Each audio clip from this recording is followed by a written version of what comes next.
Sen benim sultanım ol, derdimin dermanı ol. Hayatta arzularım senledir sultanım. Elə bir sevgi sarayımda olan, başında tacı olan sultansan.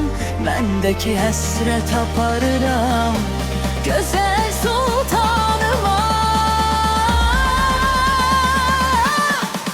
Bakıram sultanımın gözlerine, sevgimi söyleyirəm.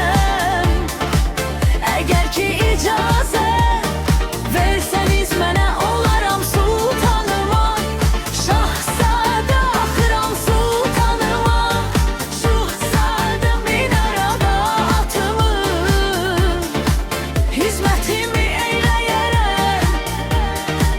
Sultanımın yüreği fethederem.